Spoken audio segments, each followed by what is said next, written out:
आपको कृषि बिल के विरोध से जुड़ी हुई हर खबर दिखाएंगे, हर तस्वीर दिखाएंगे। ये जानने और समझने की कोशिश करेंगे कि बिल के विरोध की वजह क्या है। इसमें देश का हित है या दल का हित छिपा है? किसानों के हित की बात दरअसल कौन कर रहा है?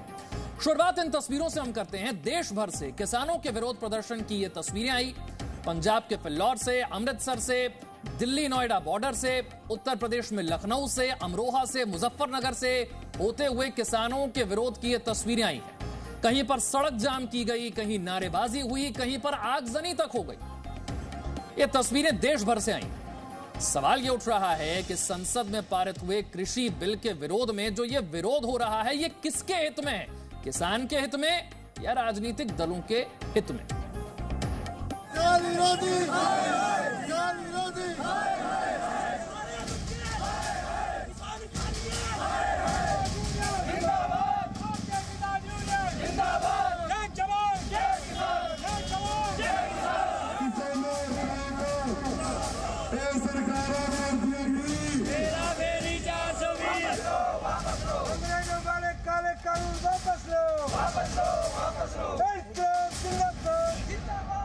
देश में इस वक्त कृषि सुधार बिल के विरोध में प्रदर्शन हो रहे हैं।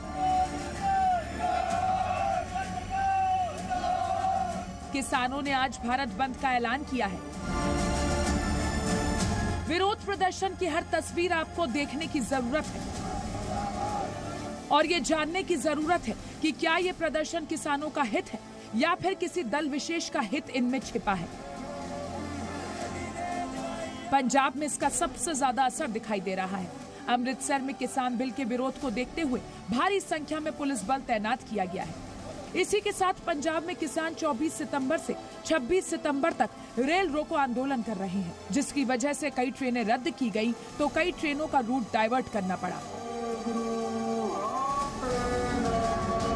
पंजाब के कैथल में भी बिल के विरोध में सड़कें जाम की गई और जमकर नारेबाजी हुई। पंजाब के फरीदकोट में भी कुछ ऐसा ही दिखाई दिया। हरियाणा के किसान भी बिल का विरोध कर रहे हैं। किसानों ने सड़क जाम की और रास्ते बंद किए। अंबाला में किसान आंदोलन के बीच सेना का काफिला फंस गया। दिल्ली अमृतसर हाईवे पर यह काफिला करीब आधे घंटे तक फंसा रहा। अंबाला पुलिस के काफी समझाने के बाद सेना के काफिले को रॉन्ग साइड से निकाला गया। इसी के साथ दिल्ली, नोएडा, मेरठ, बागपत, बड़ौत में भी किसानों ने बिल का विरोध किया। हाईवे पर जाम लगाया गया। दिल्ली मेरठ हाईवे को भारतीय किसान यूनियन के कार्यकर्ताओं ने जाम कर दिया। तो देश भर में हो रहे इन प्रदर्शनों को आपने देखा, लेकिन अब आपको इसके आगे की कहानी समझाएंगे कि क्या इन प्रदर्शनों से सच में किसानों का फायदा है या फिर ये नारेबाजी, सड़क जाम, विरोध प्रदर्शन सब कुछ प्रायोजित है। भारत बंद में आखिर किसका भला है? देश का हित है या दल हित छिपा है? ब्यूरो रिपोर्ट, जी मीडिया। तो ये जो भारत बंद किया जा रहा है, विरोध प्रदर्शन किए जा रहे हैं, सड़कों को जाम किया जा रहा है, इससे हित किसका है? क्या इससे किसानों का हित होगा या इससे हित राजनीतिक दलों का हो रहा है, वो जो किसानों को सड़कों पर ला रहे हैं? बार बार प्रधानमंत्री की तरफ से इस बिल को लेकर साफ कहा गया है कि इससे एमएसपी खत्म होने नहीं जा रही है। न्यूनतम समर्थन मूल्य जो पहले किसानों को अपनी फसलों का मिलता था, वो आगे भी मिलता रहेगा। लेकिन इसे लेकर जो भ्रम फैलाया गया वो ये कि एमएसपी खत्म हो जाएगी, किसानों को न्यूनतम समर्थन मूल्य नहीं मिलेगा, और इसी भ्रम के चलते किसान सड़कों पर उतरे हैं। देश के अलग अलग हिस्सों में हो रही कृषि बिल के विरोध की तस्वीरें आपने देखी। आपने ये भी सुना कि देश के प्रधानमंत्री मोदी ने किसानों के भ्रम को दूर करने के लिए क्या क्या कहा है। आपको दिखाते हैं जो किसानों के हित में सोचने का दावा कर रहे हैं, विरोध के नाम पर सड़कों पर आगजनी कर रहे हैं, उन्हें इस बिल के बारे में क्या पता है और कितना पता है।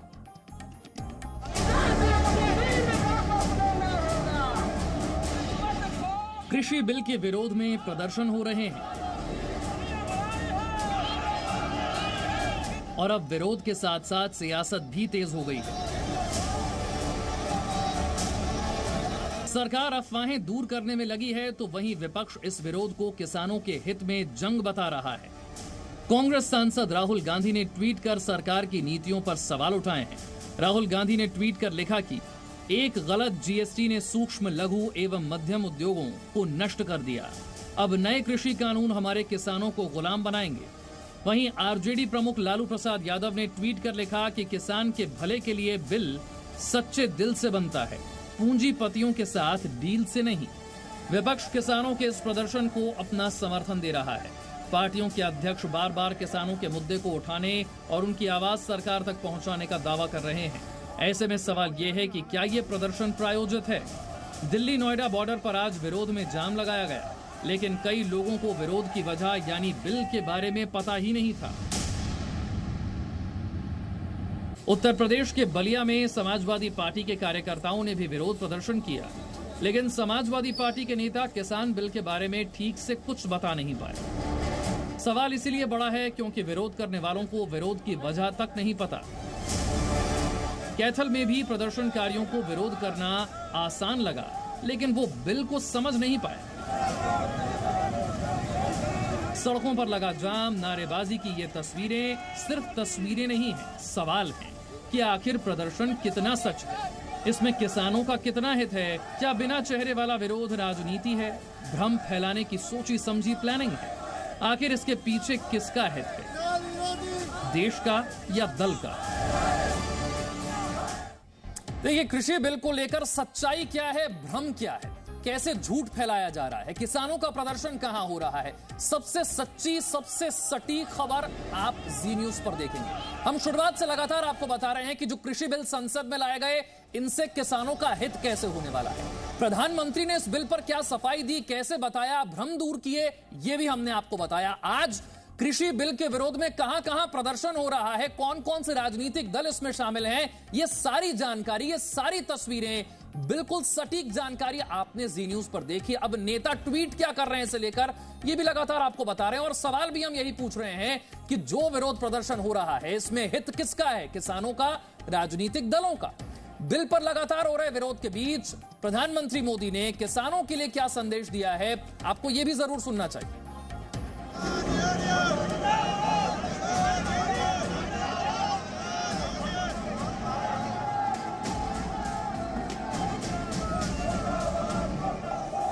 कृषि सुधार बिल पास होने के बाद से ही प्रधानमंत्री नरेंद्र मोदी देश के किसानों को भ्रम से दूर रहने की अपील करते आए हैं। आज भी पंडित दीनदयाल उपाध्याय जयंती के मौके पर पीएम मोदी ने देश के किसानों को अफवाहों से दूर रहने की सलाह दी। पीएम मोदी ने कहा कि आजादी के कई दशकों तक किसान और श्रमिक के नाम पर खूब नारे लगे, लेकिन सारी बातें खोखली निकली।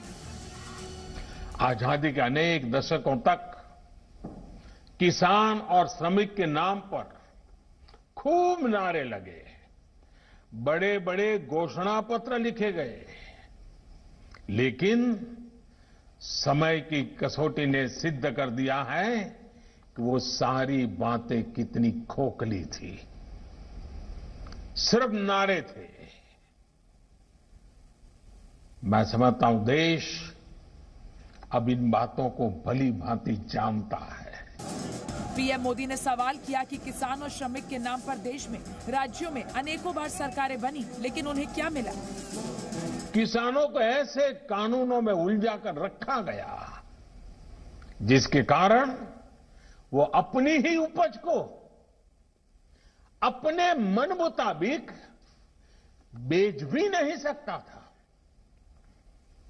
नतीजा ये हुआ कि उपज बढ़ने के बावजूद किसान ने पसीना बहाने में कोई कमी नहीं रखी, किसानों की आमदनी उतनी नहीं बढ़ी। हां, उन पर दिनों दिन कर्ज बढ़ता गया, कर्ज जरूर बढ़ गया। कृषि सुधार बिल को किसानों के उज्जवल भविष्य की नींव बताते हुए पीएम मोदी ने कहा कि हमारा वैचारिक तंत्र और राजनीतिक मंत्र साफ है। ब्यूरो रिपोर्ट, जी मीडिया। तो कृषि बिल को लेकर देश में जहां जहां प्रदर्शन हुआ वहां वहां हमारे रिपोर्टर मौके पर पहुंचे, आपको मौके से तस्वीरें दिखाई, तकनीकी विश्वसनीयता के साथ खबरें दिखाई, आपको तमाम एक्सपर्ट्स की राय सुनवाई कि कृषि बिल दरअसल कैसे किसानों के हित में है, और जो खबर जी न्यूज ने दिखाई उसकी हमेशा पुष्टि की। इसलिए हम कह रहे हैं कि सबसे सही और सबसे सटीक जानकारी कृषि बिल को लेकर लगातार आप जी न्यूज पर देख रहे हैं। और अब आगे बढ़ते हैं और आपको दिखाते हैं 1 मिनट में दिन की बड़ी खबरें। बिहार विधानसभा चुनाव की तारीखों का ऐलान हो चुका है। भारतीय निर्वाचन आयोग ने 3 चरणों में बिहार की 243 विधानसभा सीटों पर चुनाव करवाने की घोषणा की है। बिहार विधानसभा चुनाव में पहले चरण की वोटिंग 28 अक्टूबर को 71 सीटों पर होगी, 3 नवंबर को दूसरे चरण की वोटिंग 94 सीटों पर होगी और आखिरी में 7 नवंबर को 78 सीटों पर वोट पड़ेंगे। वोटों की गिनती 10 नवंबर को होगी। चुनाव आयोग के मुताबिक कोविड-19 के कारण नए सुरक्षा मानकों की तरह चुनाव होंगे। इस दौरान चुनाव प्रचार में पूरी तरह सोशल डिस्टेंसिंग का पालन किया जाएगा। Door-to-door campaigning has been restricted to 5 persons, including the candidate. Road shows are allowed, subject to the convoy being broken after every 5 vehicles. All election meetings and gatherings will have to adhere strictly to the health and safety protocols. Bollywood drugs मामले में narcotics control bureau यानी NCB का शिकंजा कसता जा रहा है। NCB ने आज अभिनेत्री दीपिका पादुकोण की मैनेजर करिश्मा प्रकाश से पूछताछ की। सूत्रों के मुताबिक करिश्मा और दीपिका पादुकोण का एक व्हाट्सएप ग्रुप था, जिसमें जया, करिश्मा और दीपिका के बीच ज्यादातर बातचीत ड्रग्स को लेकर होती थी। वहीं इस ग्रुप की एडमिन खुद दीपिका पादुकोण थी। करिश्मा के अलावा एनसीबी ने अभिनेत्री रकुल प्रीत सिंह से भी पूछताछ की। रकुल प्रीत को एनसीबी के सामने गुरुवार को ही पेश होना था, लेकिन उसने शुक्रवार तक का समय मांगा था। वहीं एनसीबी ने धर्मा प्रोडक्शन के डायरेक्टर क्षितिज प्रसाद से भी पूछताछ की। पूछताछ के लिए क्षितिज को कल समन भेजा गया था। सुशांत सिंह केस में ड्रग्स एंगल सामने आने के बाद एनसीबी के रडार पर टेलीविजन कलाकार भी हैं। एनसीबी ने सनम जौहर और अबिगेल पांडे के खिलाफ एनडीपीएस एक्ट के तहत मामला दर्ज किया है। वहीं एनसीबी ने दोनों कलाकारों के घर पर बुधवार को जांच पड़ताल की, जिसमें मैरिजुआना बरामद हुई थी। इसके बाद एनसीबी ने कल दोनों कलाकारों से पूछताछ भी की। Presenting V News app available on Google Play and App Store. Download it now.